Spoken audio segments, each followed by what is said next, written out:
Un prince utilisant à son compte l'argent du département. Voilà le portrait peu flatteur qui est fait de Bruno Sido par le journal France Soir.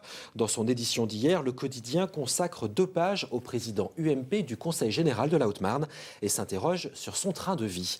Pierre-Guillaume Crégnoux, Samy Gadba. Fini les félicitations de sa réélection il y a 2 semaines. Bruno Sido fait désormais la une pour des révélations fracassantes. Dans son édition d'hier, le quotidien France Soir dénonce les dépenses injustifiées du président du Conseil général et un train de vie de monarque. Dans le détail, ce logement de fonction à Chaumont, un hôtel particulier à 2 pas de l'Assemblée, qu'il occuperait avec sa famille sans l'accord préalable des élus du département. 4 employés du Conseil général à son service personnel, une voiture de fonction utilisée pour se rendre au Sénat chaque semaine et enfin des frais de bouche excessifs.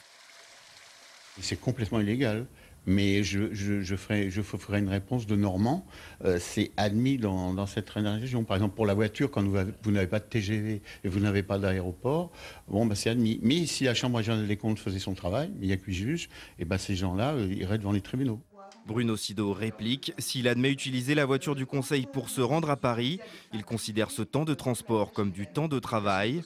Certains élus de la majorité parlent d'ailleurs de ces avantages en nature comme de pratiques courantes chez les présidents des assemblées départementales. Les autres accusations seraient infondées selon Bruno Sido. Il compte d'ailleurs s'en expliquer publiquement. La première chose que fait la Chambre régionale des comptes, la toute première, c'est de regarder le train de vie du président. Ils épluchent tout, les factures de restaurants, les hôtels, que sais-je, etc., etc. Et il n'y a eu aucune remarque. J'ai la conscience tellement tranquille, je n'ai absolument aucun état d'âme sur cette question, que je m'en expliquerai tout à fait clairement et d'une façon transparente.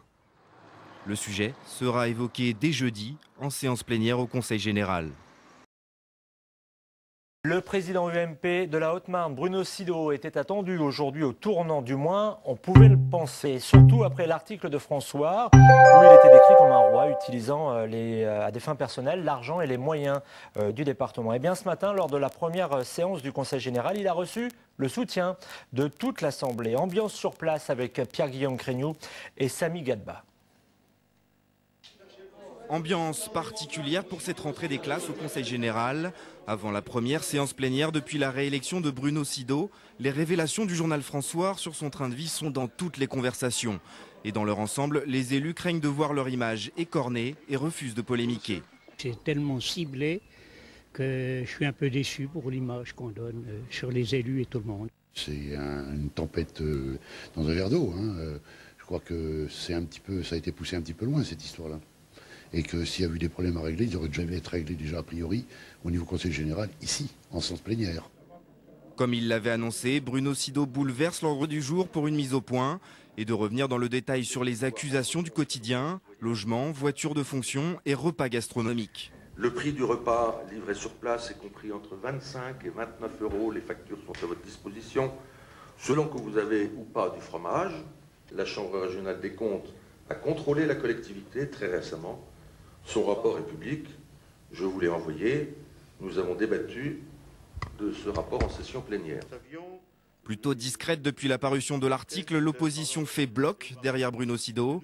Malgré tout, PS et Parti communiste s'inquiètent de voir un règlement de compte en interne à droite venir salir l'image de toute l'Assemblée. J'étais un peu révolté de voir qu'on traîne dans la boue les élus et vous avez été traînés dans la boue, et ce que je regrette toujours quand traîne les gens dans la boue, avec des propos des fois qui, vous venez de nous le dire, ne sont pas tout à fait réels. Celui ou celle qui a fait ça, c'est pas très courageux. S'il pense que c'est vrai ou si elle pense que c'est vrai, alors il faut le dire devant tout le monde, là, ici, aujourd'hui. Ou en tout cas, sinon, il faut la fermer. S'il parle de diffamation, Bruno Sido annonce qu'il ne poursuivra pas le journal France Soir et propose la création d'une commission pour examiner les dépenses de la collectivité.